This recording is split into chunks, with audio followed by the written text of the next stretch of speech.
Thank you so much to Skillshare for sponsoring today's video.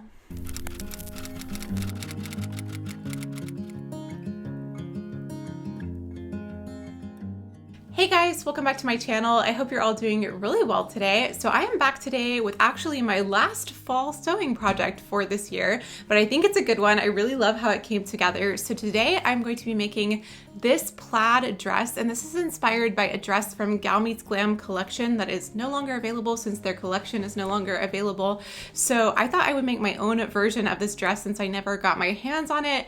I had seen this dress several times on Instagram last year, and I just thought it was the perfect thing for fall. So this is how mine came together, and I think it turned out really, really cute.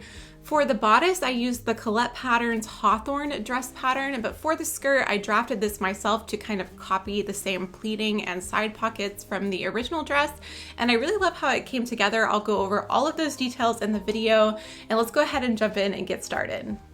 So to get started with this project, I decided to start by just cutting out the bodice pieces from the Colette Patterns Hawthorne pattern. Now I'm making a couple of alterations to this pattern.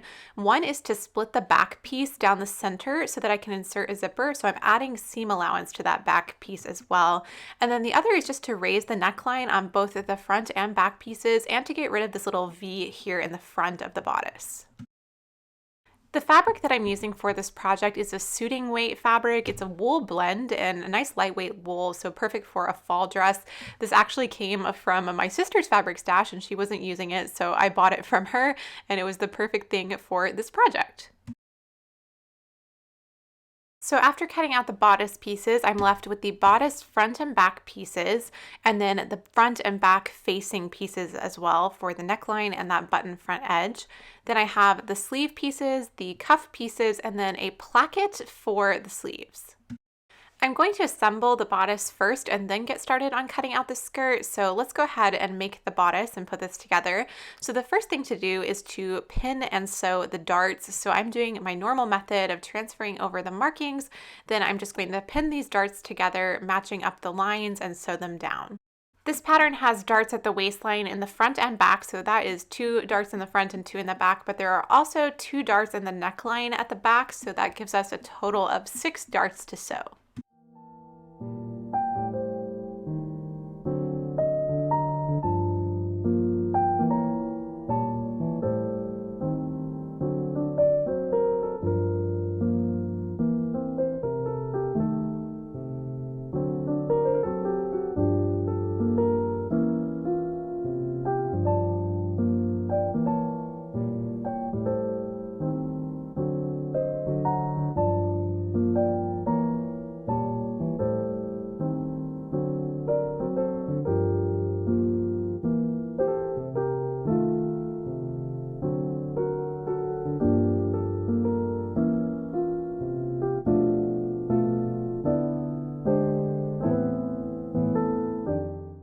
If you watch my videos, I'm sure you've seen me make darts a lot of times before, but just a little refresher, I always start at the top of the dart and then sew tapering towards the point of the dart, making sure to sew straight off of the fabric at the end and not backstitch. And then I just knot these threads together so that I don't get any puckering on the front of the garment when I press the dart down.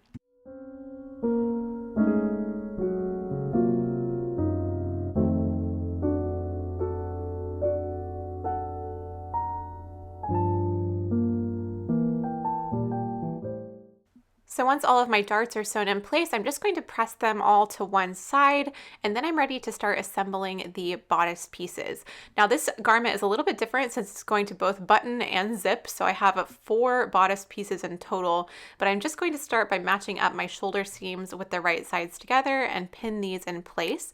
And I'm also going to pin down the side seams while I'm at it. Then I'll take everything over to the sewing machine and sew it down with a 5/8 of an inch seam allowance, and I'm going to use my serger to finish the edges.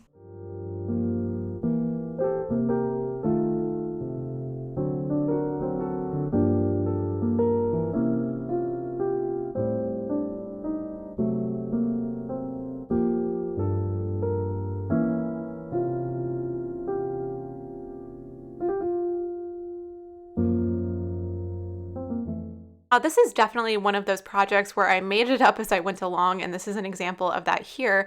I decided just to use the facing for the front button placket, so I went ahead and cut away any of the neckline facing here because I really don't need a neckline facing since I'm going to add a neckband collar type of thing.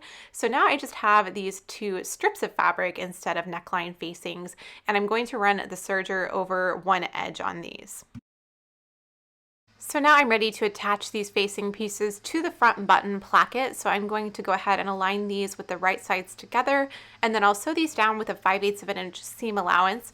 Then I'll trim away any excess seam allowance and go ahead and understitch this edge so that the facing will stay neatly turned towards the inside of the dress.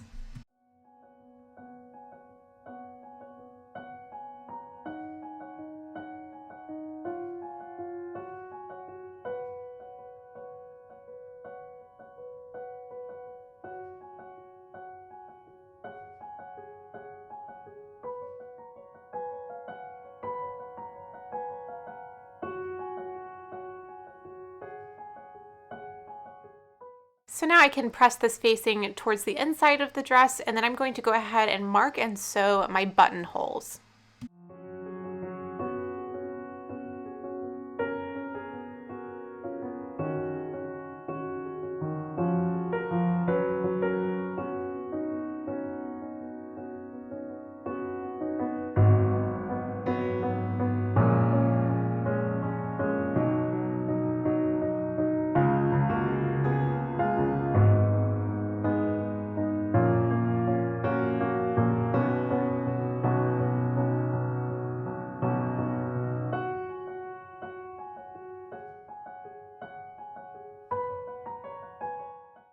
I'm going to quickly open out these buttonholes using a seam ripper, and then I'm going to overlay the bodice pieces over each other, making sure that the center fronts are matched up.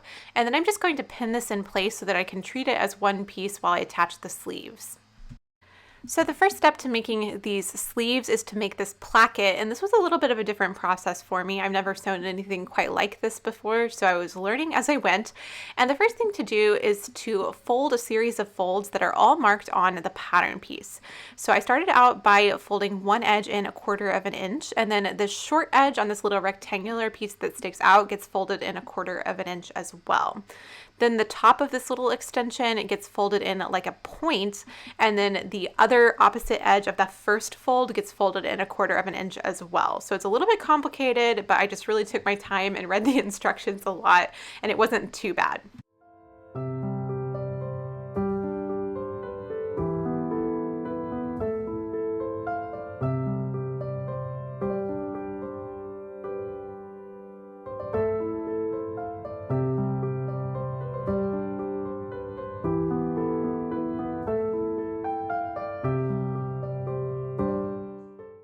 So now it's time to attach the placket to the sleeve. So I've gone ahead and marked on the sleeve where the placket is supposed to be sewn on, and I just transferred that marking from the actual pattern piece. So I'm matching up the right side of the placket to the wrong side of the sleeve, and then I'm going to sew this along the line marked on the pattern pieces.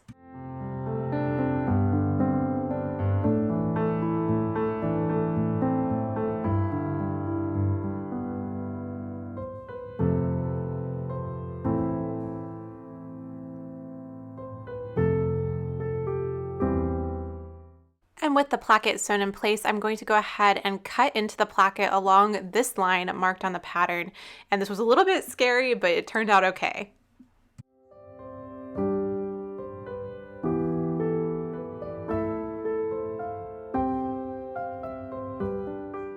So now I'm just going to turn everything out towards the right side of the sleeve and then press along where I sewed so that everything is nice and flat.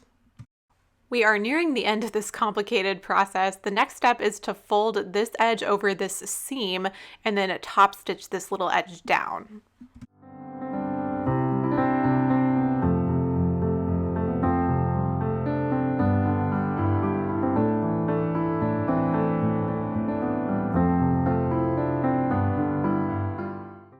And And then the last step to making this placket is to fold this pointed edge over so that this covers everything underneath. So I'm really taking my time here and making sure that all the raw edges are encased in the top of this little placket piece. And then I'm going to go ahead and top stitch all the way around this, making sure that I leave the side open where the opening is.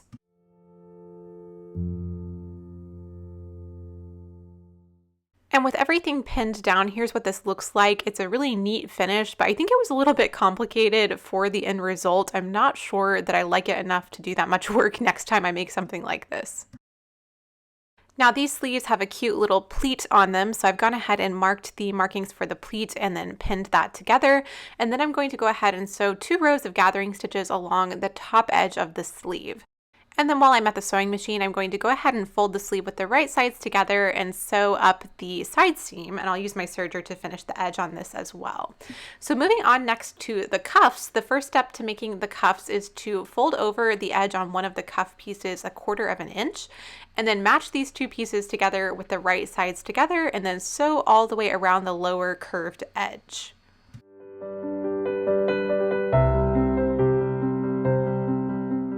I'm going to trim away any excess seam allowance here and then turn the cuff right side out and press it nice and flat. To attach the cuff to the sleeve, I'm matching up the edge that I did not fold over with the edge of the sleeve. So this is the right sides together here.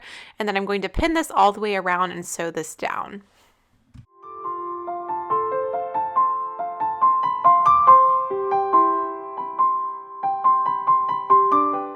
With that sewn in place, I can turn the back of the cuff towards the inside and top stitch through all layers.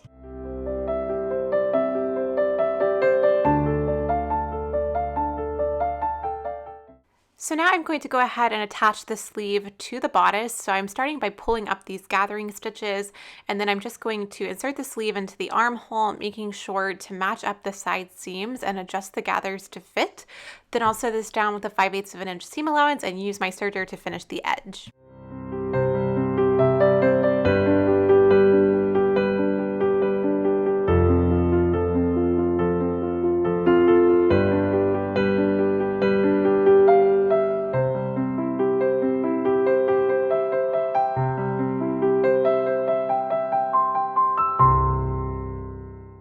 One last step for the sleeves is to mark the buttonholes, and so the buttonholes, these do close with buttons, so I'm just going to do that really quickly and make sure to sew 1 on each sleeve.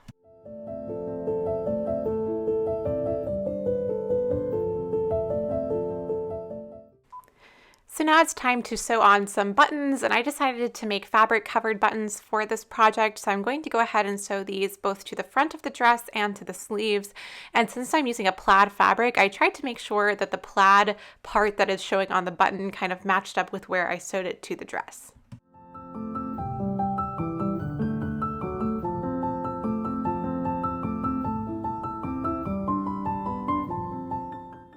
So this is a pleated skirt, so it's just made of 2 rectangles, and to find the width for my skirt pieces, I started by measuring across the bodice front and bodice back pieces, and then I'm just going to add 2 inches for each pleat and then a 1/2 inch seam allowance on either side.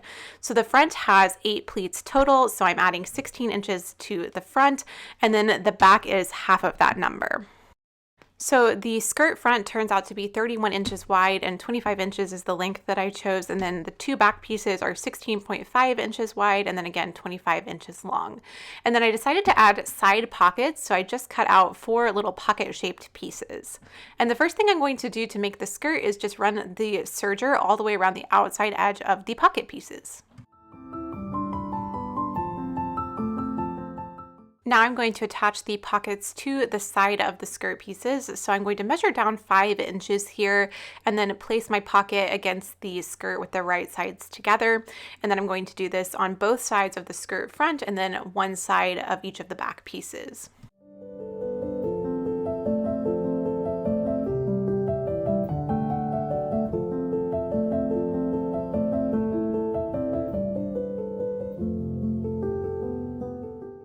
Now I'm going to attach the pockets to the skirt with a 1/2 inch seam allowance, just since that's what I calculated for here. And then I'll use my serger to finish all of the edges for the sides of the skirt pieces, and then I will understitch the pockets.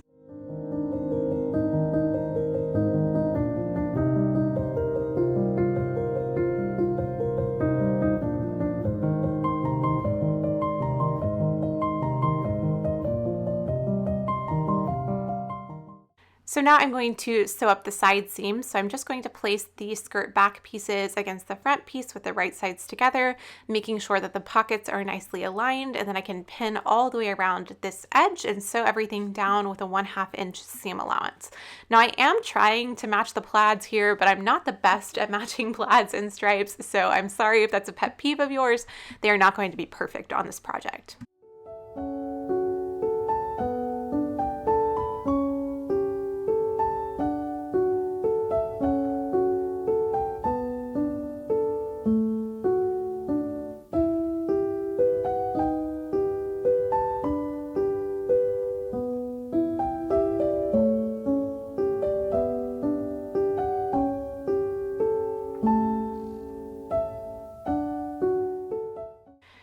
So now I can go ahead and press these seams towards the front so that the pockets are in the right place.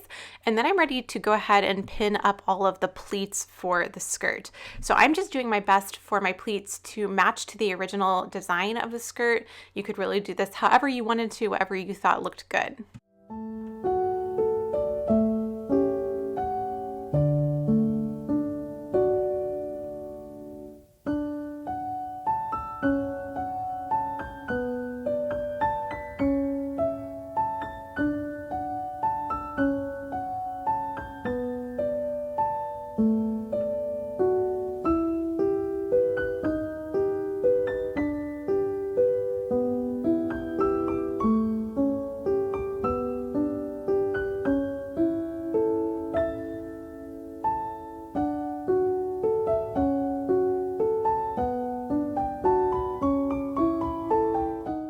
I'm going to baste these pleats in place just to make it a little bit easier to work with, and then I'm ready to go ahead and attach the bodice to the skirt with the right sides together, making sure that my side seams are aligned, and then I'm just going to sew everything down with a 5/8 of an inch seam allowance here and use my serger to finish the waistline edge.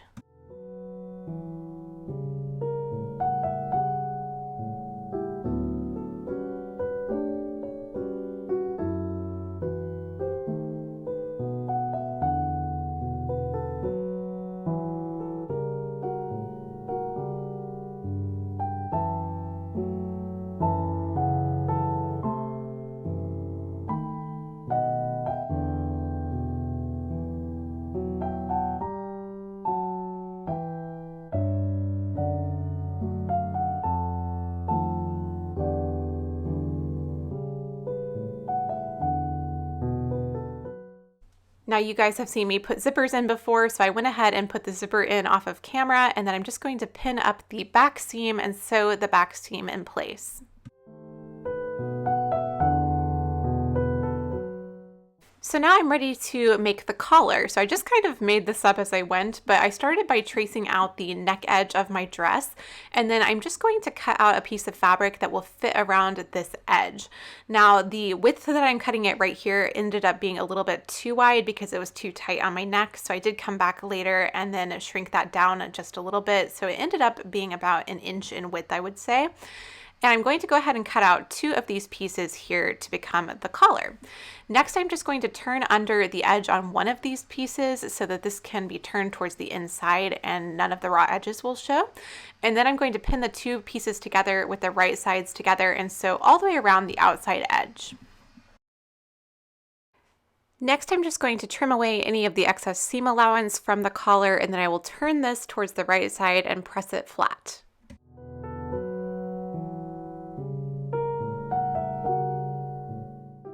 So now I'm ready to add the collar to the dress. So I'm going to pin this together with the right sides together, making sure just to pin through the outer layer of the collar and not through that underside that we folded over earlier.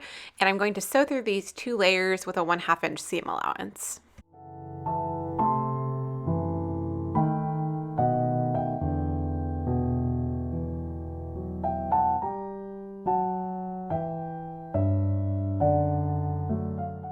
And with the collar stitched in place, I can go ahead and turn the collar towards the inside and make sure that the back of the collar covers the seam that we just sewed. Then I'll top stitch all the way around the collar so that everything looks nice and neat.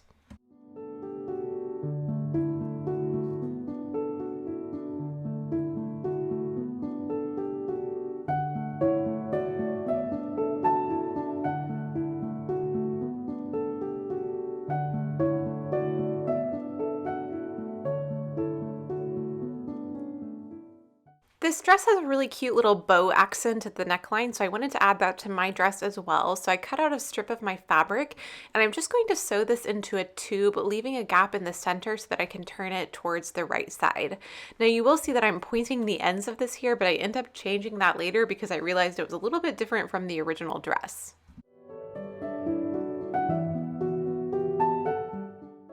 Now I can turn the tube of fabric right side out. I'm using a knitting needle to do this, and then I can go ahead and press everything flat and tie it into a cute little bow.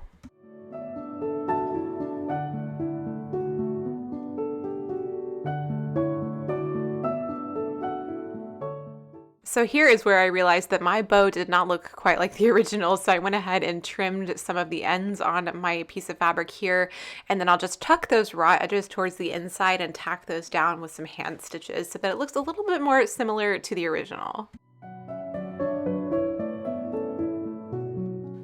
I tried the dress on and went ahead and marked my hem up, and I decided to do a double hem and sew it down by hand. So I'm doing a little bit of a wider hem on this dress. I wanted to make it about knee length, but I also wanted to have the option to lengthen it later if I wanted to. I'm also going to sew the bow to the neckline by hand and add a hook and eye to the back, but I like to get all nice and cozy when I'm working on my hand sewing, so I went ahead and made some tea and then set up my most recent Skillshare class to watch while I was doing my hand sewing. I love having informative videos playing in the background while I'm working on my sewing projects, so Skillshare is the perfect learning platform for me, and I'm so excited to be partnering with them again on today's video.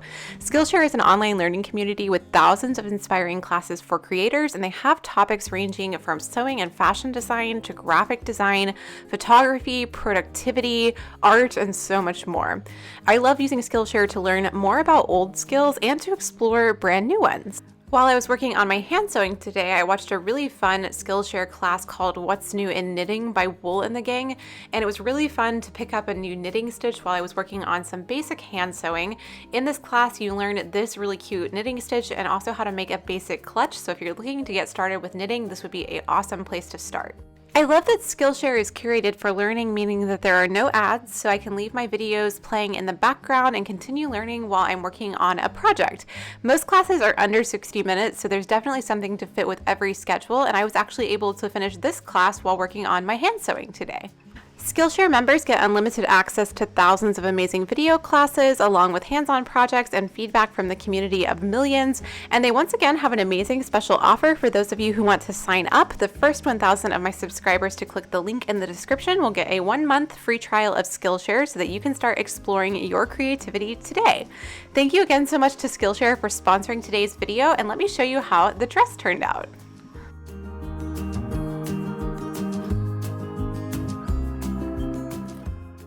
I absolutely love how this dress turned out. I think it really captures the essence of the original dress that was the inspiration for this project, and I love the plaid for fall and winter. I think I'll get so much wear out of this one.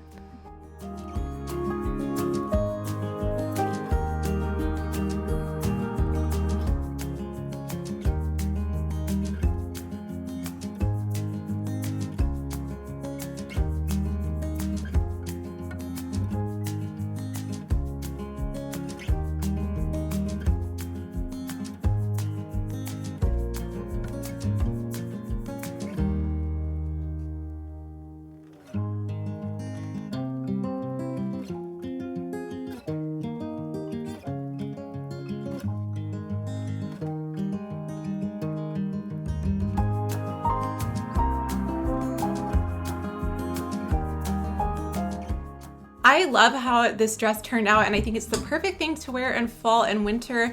And because this plaid fabric does have a little bit of sparkle running through it, I think it also really translates to the holiday season as well. So I'm looking forward to getting lots of wear out of this piece, and I hope you guys enjoyed seeing how it came together. So like I said at the beginning of the video, this is my last fall sewing project for the year. So come back next week for my fall roundup of everything that I made, along with a special announcement about some things coming up in December. That will be next week.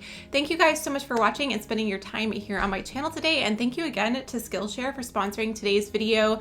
Be sure to check the link in the description box to get your 1-month free trial of Skillshare, and I will talk to you guys in my next video. Bye!